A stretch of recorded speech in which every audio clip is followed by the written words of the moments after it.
What was the biggest bullet you dodged? I had a cardiac arrest about 4 years ago. Dropped dead-ish in the middle of my shift. Found out after I woke up about a week later that A, the manager who saw me fall was a former lifeguard and knew proper CPR. B, an ambulance happened to be passing about 2 blocks away. C, probably the best cardio unit in my state was a 10-minute ambulance ride from where it all happened. Walked out of the hospital about 2 weeks later, full recovery. Not changing jobs in early 2020. Would have been a short-lived promotion after early restructuring and layoffs. Was going to move to a different apartment complex last month. Got injured at work and lost hours.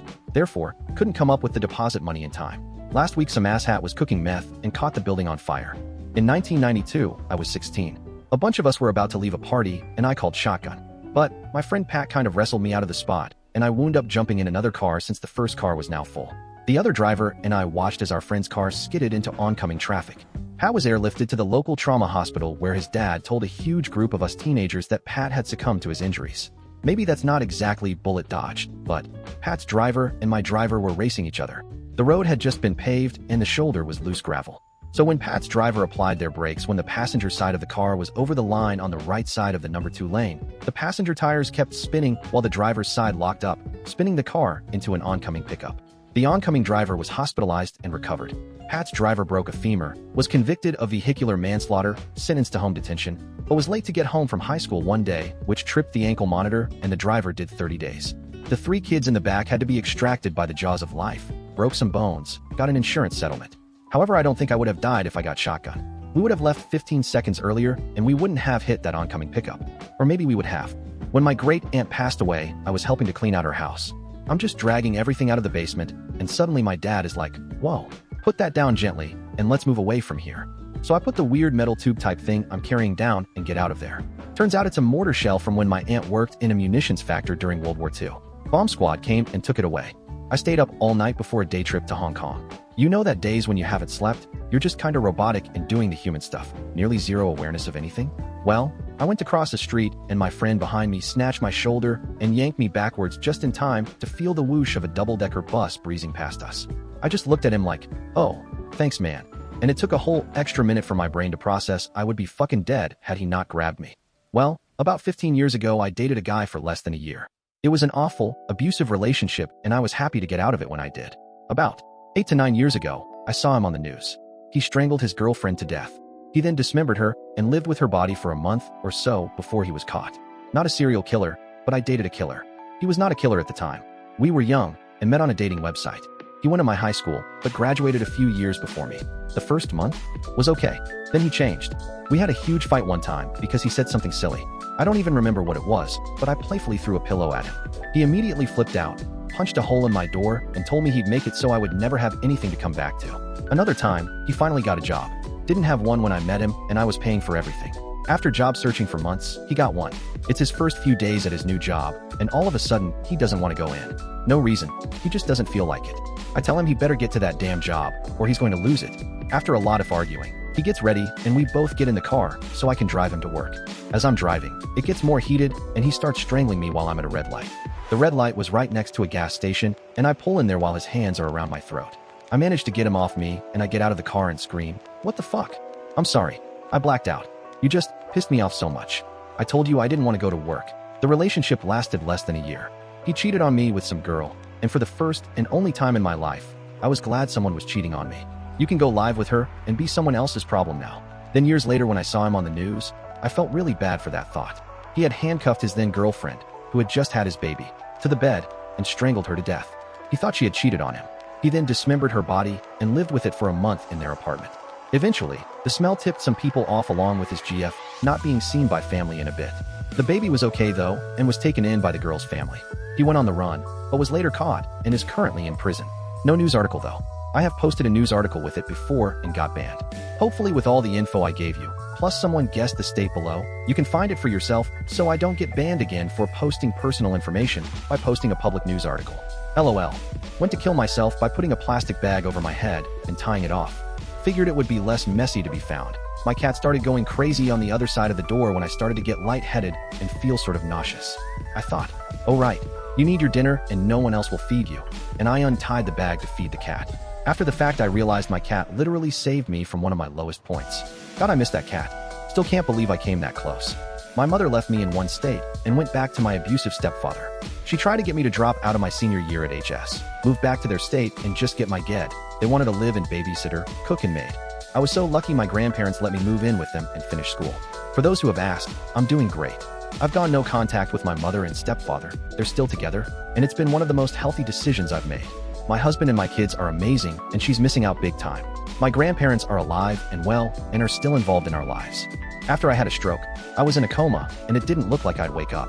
The DRS asked my wife if they should let me go. I only exist because she said no. I didn't dodge a bullet so much as my wife blocked it for me. And hashtag X200B. Freshman year of college, I had a calc class.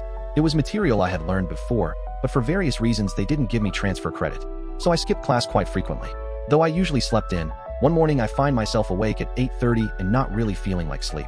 Might as well check in on the class and see what's going on. It was the midterm exam.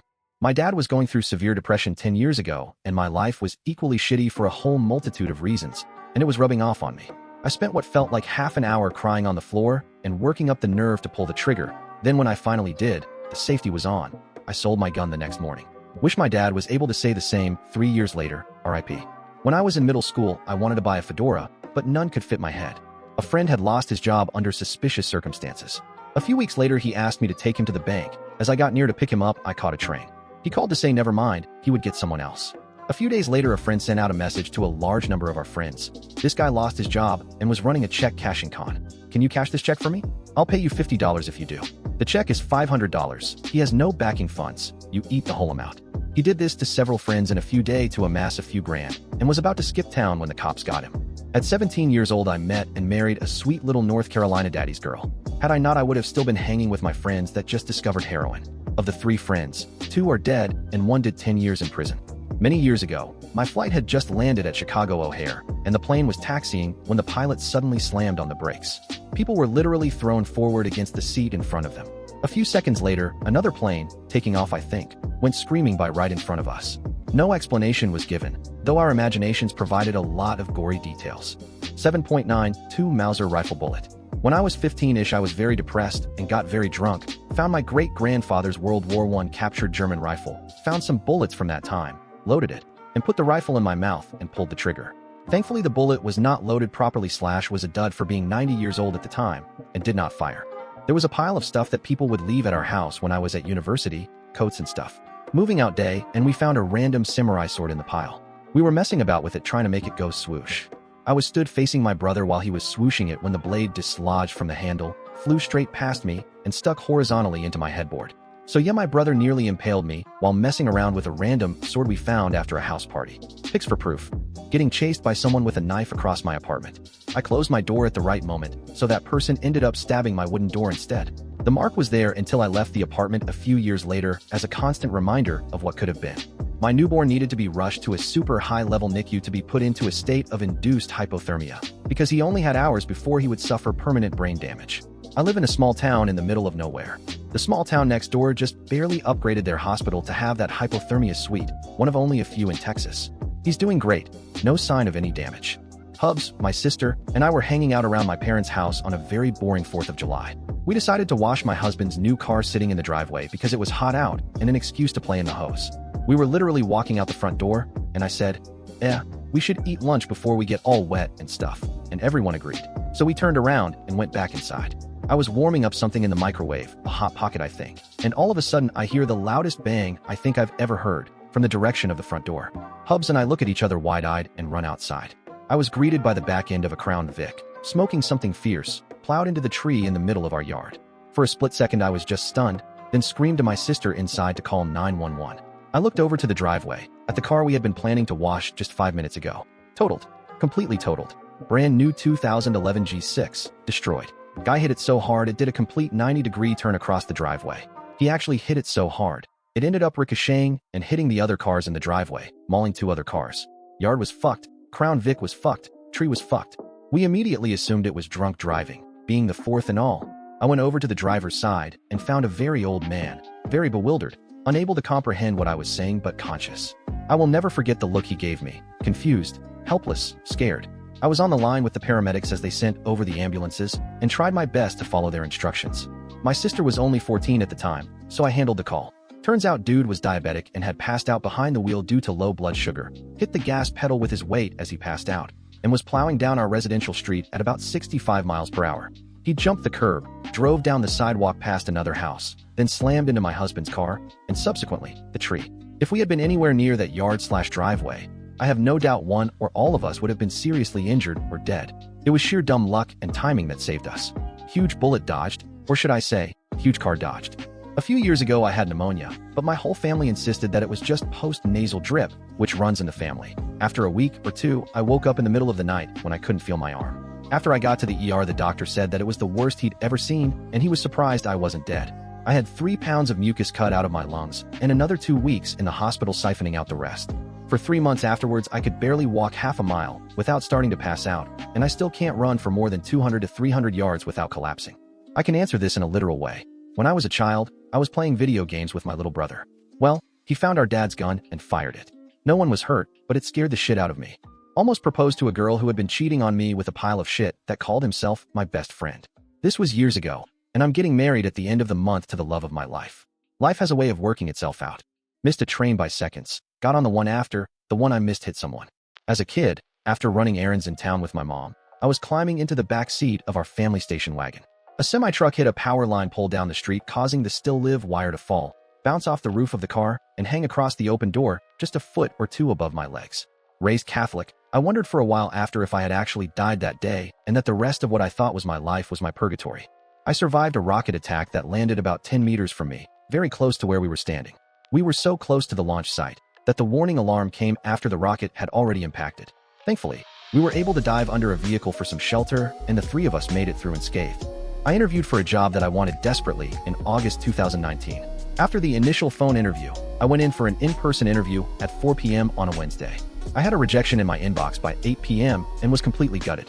Then 2020 happened, and they laid off 60% of their staff and will probably go under. I'm thankful for that rejection every day. My dad was a truck driver in the oil field in Canada. He worked a lot of long hours and every single day. So on weekends he would bring me and my younger brother on some of his jobs. We were on location, and my little brother, 3 years, and me, 10 years, were waiting for him playing in cab of truck. My little brother opened the passenger door and my little arms closed it. Job's done. We start our trek home going about 35 kilometers per hour, and the door flies open and I get sucked out of truck. I remember doing about 10 backflips as I tumbled out, hitting the ground on my back a few times and rolling my way to a stop. I stood up before the truck was even stopped in absolute shock. Next thing I see my dad looking for me, and he burst into tears. First time I ever seen him cry. I'm 33 now, and he still won't talk to me about it. Luckily, the rig was in a farmer's field, so when we were leaving, I landed on softer dirt. Not a single scratch on me. Dad thought he ran over me with trailer. Don't think we ever went to work with Dad again. I work for the company now. Literal bullet dodge story. In my 20s, I was really into clay bird/sheet shooting. I discovered an old ammo reloader from the 50s in my parents' basement. Father let me have it. He used to use it in his youth as well. So, I started reloading the shells myself. Shooting a few times a week, it was worthwhile to reload them for the savings. The problem, however, is that the reloader was worn out and wasn't putting the proper proportions into the shell sometimes. I wouldn't know this from lack of experience and not able to see the bar that fills up the powder into the shell. This bit is important to understand what's going to fail and how. How a reloader works is, put the powder in first, a plastic wad to keep the powder sealed in place, then the BB's, ammo, on top, and the shell folds into itself. Doing this by hand would take a very long time. A reloader automates this process. All you have to do is put the physical shell in there, pull a hand crank, and out comes the completed reloaded shell ready for action. Anyway, went to the range with 2 friends. We were having a blast, no pun intended, using this ammo. Up until this point, we hadn't used a bad round yet. Friend tossed up a bird. I took a shot, and it sounded weak, barely any kick to the gun. What I should have done is stop right there and check things out. Instead, I took another shot quickly, so not to lose score. The results are as follows. When I took the first shot, the plastic wad went 3/4 up the barrel. The shell didn't have enough powder in it. When I took the next shot, the BBS hit the plastic wad, and the barrel flowered outward like a cartoon. I felt a BB rub my sideburns. That's how close the blowback was. The box behind me was peppered with BBs. Somehow, by pure luck, none of us were hurt. I spent over $300 buying a new barrel for that gun, as it was a 25th anniversary Bloodwood edition shotgun with changing choke tubes. It was my father's. I wasn't going to return it like that. None of mine had choke tubes. Attached are pictures of the aftermath. This happened in 2003. I have never shot a gun that uses gunpowder again. I made the switch to PCP air rifles, ordering overseas, as that wasn't and still isn't really a thing here. So about 20-something years ago, I was on my way to an interview through a suburb of Washington, D.C. That particular road has you driving at a not-so-slow speed, with no shoulders and sidewalks with many pedestrians.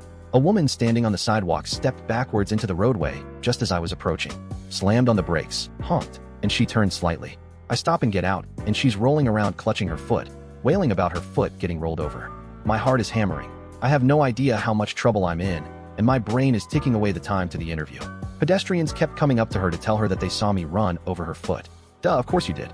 After a few minutes of this, the woman stood up, said, "Merry Christmas." It was definitely nowhere near Christmas, and walked away through the people standing there.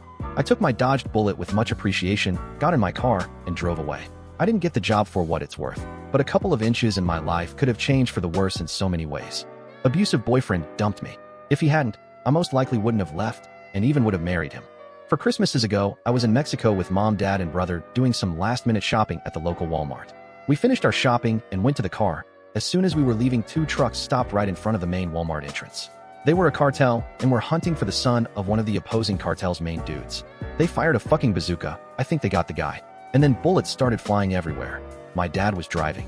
He hit the gas. We almost crashed cause there was panic everywhere, and we had a red light. The military showed up while we were driving away, and a chase ensued. Luckily, we were close to the house where we were staying and made it back quite fast. We heard gunshots for the next 3 hours, dodged some bullets, and even a missile that day. Thinking about suicide when I was younger, but now it's honestly not the way. Got rid of the big depression I had to. Just being grateful for life. A rocket fell about 50 meters from me. The ceiling started to crumble a bit, but I was okay, except a mild PTSD. Broke up with an abuser. He told me he wanted to marry me all the time, but he never asked, and he never produced a ring. Thank God. He did get married, and so did I, but I still worry about his wife even though I have no real connection to her. My ex-girlfriend, that I had been planning to propose to. A couple months ago, she cussed out my 11-year-old daughter, accused her of trying to break us up, never apologized, and then stole our 1-year-old puppy and immediately blocked me on everything. Depression is a bitch, but I thank the Creator daily for whoever was looking out for me on that one. My great-grandfather was in the Merchant Navy in the war. He was in the engine room at the bottom of the ship, and his friend came down to take over the shift early. Minutes later, a torpedo struck, and everyone at the bottom of the ship couldn't escape and died. My great-grandfather would have been one of them otherwise. Then, he was in the sea for a while and happened to be picked up by some Portuguese fishermen who saved him. Then, all part of the same tale, he escaped death again. He was meant to be on a flight back to the UK, but got kicked off last minute to be replaced by VIPs. That plane got shot down, and everyone died in it. Miss you, Great-Grandpa X. I, then 18F, met someone through a dumpster fire of a Skype chat group. She basically said the others were losers, but hey, let's be friends. A week or so later, she asked me out. I said no, but she laid the pressure on thick, begging me, whining, saying it would mean the world to her. I decided there was no harm in trying. On day 3, she said she loved me. I panicked, set it back, not sure what standard protocol was, as this was my first relationship. On day 4, I realized I wasn't going to get feelings anytime soon and broke things off. She threatened suicide. I left anyway. A few days later, she sends a previous ex of hers to apologize on her behalf. The ex and I discuss what happened, and the ex tells me the same thing happened to her. Only she fell for it, and things got bad. The whole Skype group knew, but they thought our mutual partner had gotten better since then. Last I heard, she finally got kicked from the group after years of preying on insecure newcomers. Back in middle school, my friend and I would ride our bikes home every day. One day, he was being a jerk, so I left without him. Turns out, he got hit by a car. Luckily, the car barely clipped his bike, so he got away with a broken leg. If I was there, I would have been riding behind him, taking the full force of the car.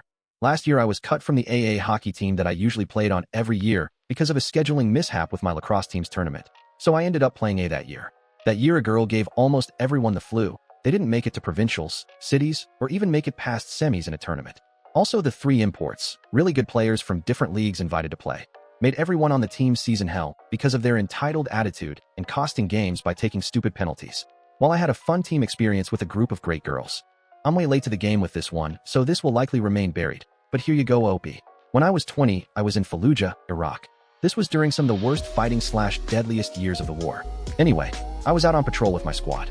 We were moving through one of the more dangerous parts of the city. Densely populated, a lot of foot traffic, tallest buildings, narrowest allies. I was farthest back on this patrol. We made our way through an alleyway. Staggered, but nearly single file, with 6 to 7-story apartment buildings towering over us on either side. An explosion. I remember the pressure in my ears. The taste of copper swelling in my throat. Dirt and debris showering over us as a cloud of dust enveloped the entire alleyway. Shouting followed, and some quick movements. But I was fine, all things considered. The insurgent that set this IED used a 155mm illumination artillery round instead of a 155mm He high explosive. If it had been an He round, I would have been turned to hamburger instantaneously, but instead, an illumination is basically just a big fucking firework that lights up the sky at night and lets you see something like a 1-kilometer area. Drove for about 800 miles without ever realizing that the loud click-grinding noise I was hearing was a fried wheel bearing. Mechanic said I was incredibly lucky not to have lost the wheel while driving. My dad grew up in Safford, a rural town in southeast Arizona. Back in the 1930s, kids there got their first .22 caliber rifle at age 5 or 6. He and a friend found an old World War I helmet, and my dad suggested he put on the helmet and ricochet a bullet off it to see what it would be like. His friend took aim, but before pulling the trigger said, "Benny, put the helmet on the fence post there to test it first." The bullet went straight through both sides of the helmet. If my dad hadn't dodged that bullet, I could not tell that story. Got mugged a few months ago. Jackass had the gun to my chest. Made it out minus my wallet and all the cash inside. 5 of my buddies in high school invited me to go cruise around the backcountry roads because we had nothing else to do as teens in Iowa. I was getting ready to go and then decided I just was going to stay home that night instead. Well, I'm glad I stayed home because their truck rolled several times after sliding out on a gravel road. There was a couple in the bed and they were ejected. One lost his left nut, one ended up in a coma, one ejected through the windshield, and the rest had several broken bones and concussions. They all should have died, and I'm very grateful they didn't, but I'm also grateful I chose not to go. I decided to go home one weekend from university. While I was gone, a huge party was thrown with all my friends. In hindsight, I don't think that was a coincidence. But something happened that was so serious. None of my friends who went to that party will ever share what had occurred. All I ever get when I ask them is, "We do not speak of that night." And the only thing I know of that resulted was one of my friends had a broken foot. In a sense, I dodged that bullet that destroyed the group. But I wonder what the hell did they do that resulted in oath of silence? Work night shift at a 7 to 11 in a relatively unsafe neighborhood, and the week after I quit, it was robbed at gunpoint on my shift. I'm often at odds with my mom. She is very self-absorbed and doesn't make sense when she rambles about nothing for a lot of the time she speaks. She gets it from her mom. They share some kind of cursed gift of gab with no upside. So when she had a 3 a.m. chat with me at age 25 about my girlfriend of 3 years, and the relationship was pretty much going to be my one and only on to the end, I was very surprised when she suddenly started making some very solid points about how my GF was basically an adult child, and rather than having a partner, I was basically raising a daughter. Sure enough, after that I saw my relationship a lot more clearly. Things went off the rails after that, and I made the decision to dump her. Then shit got crazy. This girl stalked me at my job, left me letters both at my house and at work, texted and emailed me. It flip-flopped, violently, between threats to tell everyone embarrassing things about me to pleads to take her back. On a whim, she then joined the army and bragged to me about how she would become part of something greater than I ever could be. The communications petered out, but I remember the last text I got from her a few months later was that she was getting married, that day, to a guy she met in the army, and he was so much better than I could ever be. Thanks, Mom. You adopted me, you supported me, and you bailed me out of the worst mistake I could have ever made. Not me, but a client. Their spouse pointed a gun at them and pulled the trigger. They were diving toward the spouse to grab the gun to protect themselves and the children. As a result, they literally dodged the bullet. My first husband and I were separated. He showed up at my apartment building unannounced, and someone let him in because they recognized him from when he lived there. He wanted to come upstairs, but I met him in the lobby instead, where there were cameras and other people. He had never been violent towards me, but it didn't feel right to allow him into my space. He asked me to go for a drive with him, and I refused. I offered to help him get help, mental health issues that he refused to treat. He declined and drove away. He was missing for a few days, but turned up several states away visiting a friend. A few days after that, he took his own life using a handgun. We found out later that he'd purchased the gun here and headed straight out of town when I refused to get in the car with him. To this day, I am thankful that I never got in that car with him. He'd never even talked about buying a gun before. I had no idea he was armed. Who knows what would have happened? I was living in Paris during the fall of 2015 for my semester study abroad in college. My apartment was right by Republic, and every Friday night, I had a standing reservation at Le Petit Cambodge, a local Cambodian restaurant that had the best wake up at 2 a.m. dream-worthy noodles. Cue November 11th, my best friend who was studying in Scotland calls me crying that they've been dumped and was hoping I could come for the weekend. I was a little reluctant because I had wanted to go to the Eagles of Death metal concert at the Bataclan that Friday, but hadn't gotten my tickets yet, so said sure and booked a flight for that Friday afternoon, November 13th. When I landed and made it to their apartment after we went out to dinner, I turned on my phone to hundreds of messages. Turns out both Le Petit Cambodge and the Bataclan had been targeted by ISIS, and there were more terrorist hits going on in my neighborhood. The best thing my friend's ex did was dump them. Otherwise, I would have been either at dinner or a concert, and more than likely wouldn't be here to write this. My ex-husband and I started talking about having kids. Well, at the time I was on that horrible birth control called Yas. Remember the class action? Long story short, it made things a little difficult getting pregnant. Fast forward to a few months later, and I find some girl's panties in our apartment. Moved out and started the divorce. Sure enough, he knocked up his girlfriend and ditched her when their kid was only a year old. The guy was such a loser, dodged a bullet on that one. Dying from cancer a couple of years ago. Side hurt and was throwing up. Went to hospital with my mom, who is a nurse. They said it was my gallbladder and they could schedule surgery in 2 weeks. Mom threatened them. Not a Karen, thank God. And they found time for the following day. Turns out it was gangrene and did not contain gallstones, but rather only one stone the size of a baseball. A 1-hour surgery lasted 3+ hours, and a 2-day convalescence turned into 2 months. While in Iraq, my platoon got called up as a QRF, Quick Reaction Force, when one of the other platoons in my company got into some heavy shit. We didn't know it at the time, but they were getting cut to pieces during a planned night raid. You have to understand, QRF getting called up doesn't necessarily mean anything. It can just mean they expect resistance and need backup, or maybe they found something they didn't expect. So I've had maybe 2 hours of sleep because we'd just gotten off patrol and we get called up. No biggie, get the guns and armor, pile into the vehicle. We're on site in maybe 20 minutes. There's a motherfucking racket going on when we get there, gunfire, explosions, all the good stuff. At this point, we find out why we got called up. The platoon we got called in to back up got fucked up by the numbers. 30 guys went in, nearly all of them got wounded. Turns out they got a really good tip about somebody making bides, and the entire house had been turned into a fortified fighting position. Anybody that knows anything about MOUD knows taking a fortified fighting position is really expensive when it comes to casualties. And this got really expensive for us. One Kia, like 25 wounded, or something crazy like that. There's only one way to take a position like that, when it's surrounded on all sides by civilian houses. Can't blow it up, because you're in the middle of a city block. You've got to go in the front door and kick their teeth in. My PL gives us the call that we're going to breach the house again. The other platoon didn't know what they were walking into, so they were cautious and held their fire until they were engaged. By then it was too late. We know what's in there already, so we're just going to go in guns blazing, kill everything in that house, and call it a night. We get out of the vehicles, get ready to stack up outside the door, frag grenades ready to go in. We get the call to stand down. We're like, what the fuck? Why? Let's just do this shit. Turns out special forces wanted to take a crack at it themselves, along with a platoon of Iraqi army. They breach, and we hear them bringing the fucking ruckus. Then, boom.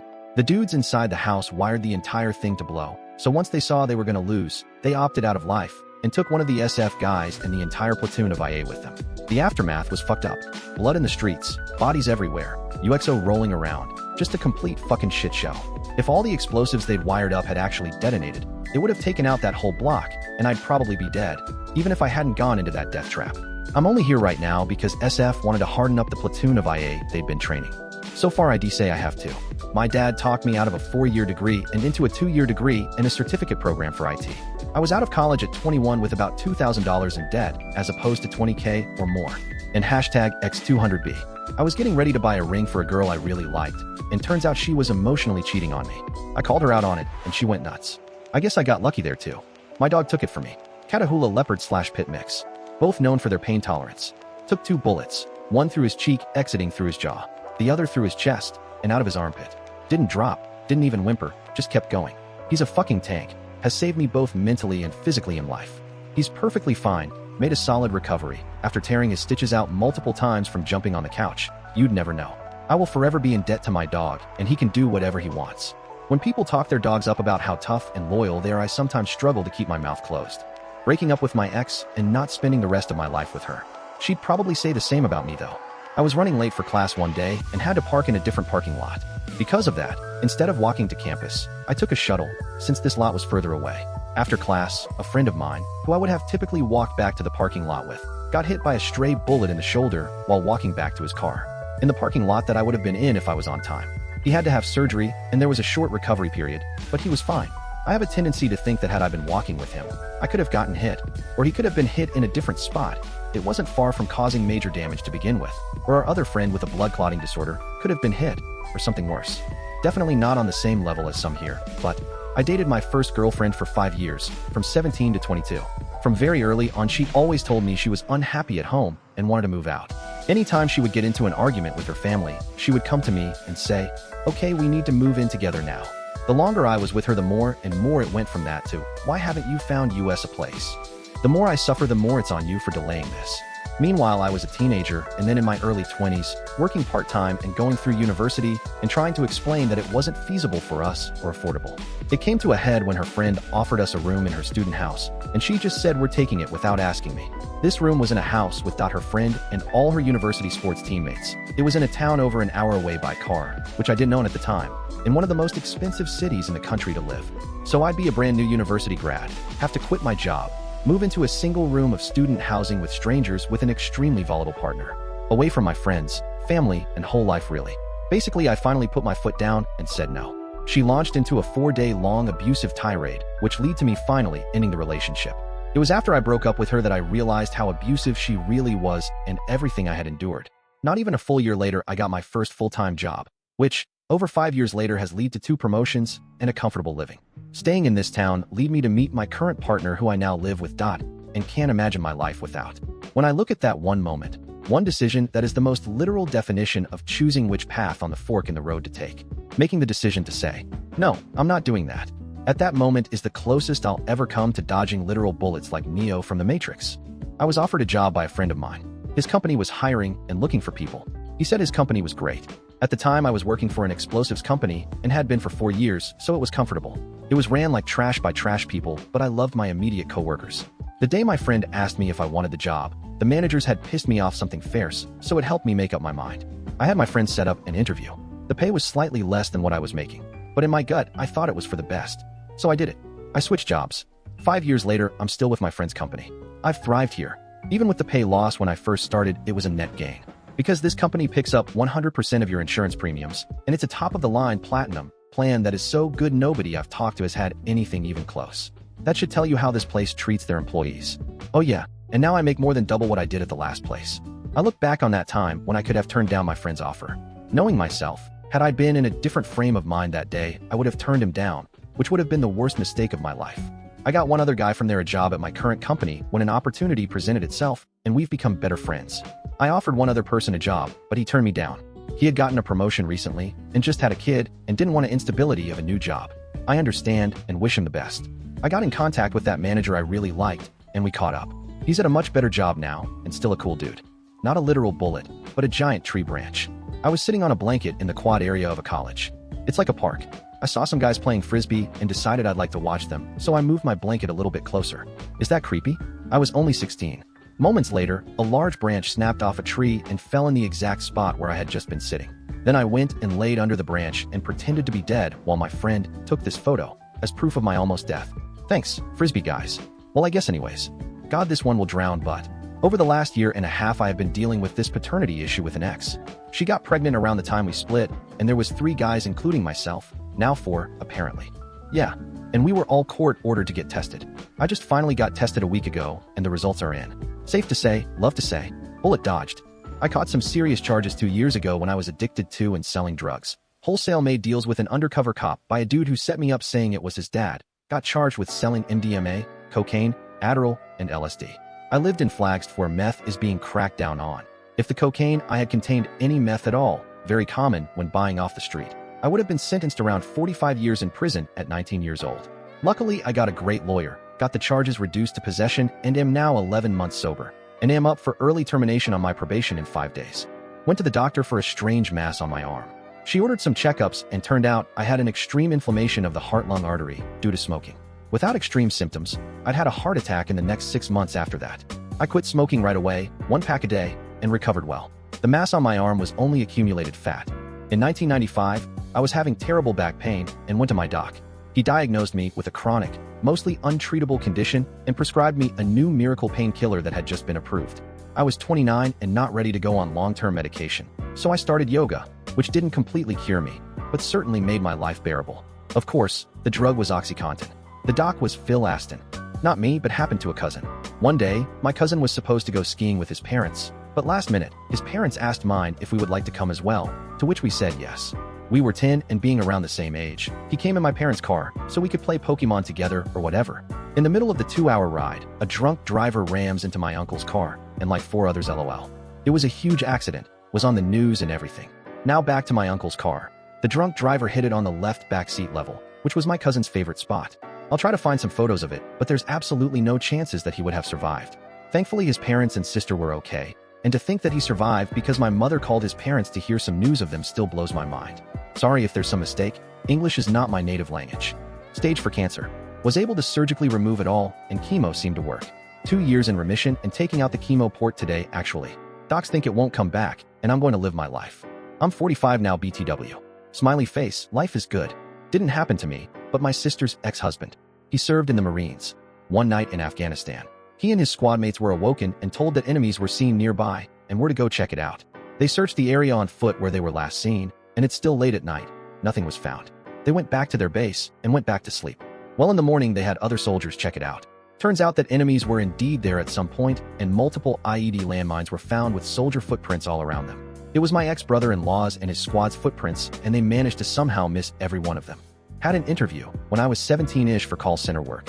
It consisted of being walked through a smoke-filled room while people slammed back-to-back outbound calls, and being asked if I'd ever done anything as serious as killing someone, because that was too much for them to overlook. I passed, thanked them for their time, and walked out. The very next week, almost to the day, they showed the place on my local news as a stream of people were walked out in cuffs. I still have no idea what was going on, but I consider that a bullet dodged. I've been in cardiac arrest 2 times in my life. I'm currently 28, 23, and 24 when they happened. Both times were at the doctor's, and one of them was literally at a cardiology building, and I was hooked up to machines to monitor my heart. I have a pacemaker now though. Not me, but a friend I know had an arranged marriage, not forced. She was happy before the wedding, and literally 2 weeks after getting married, she filed for an annulment. Her reasoning was that things fell off, that she wasn't allowed in a certain room in the house, and that the guy was always armed with a large screwdriver. Her family thought she was crazy, and she got a lot of stick from supposed friends. The guy went on to murder his elderly neighbors with said screwdriver. Needless to say, no one even mentions that part of her life to her now, and rightly so. I'm so glad she followed her gut. I sneezed and canceled my plans to go on a bus trip while backpacking. The bus went off a cliff, killing almost everyone. Life got pretty dark and hard to handle after that. I am alive today, I have kids today, because of a sneeze.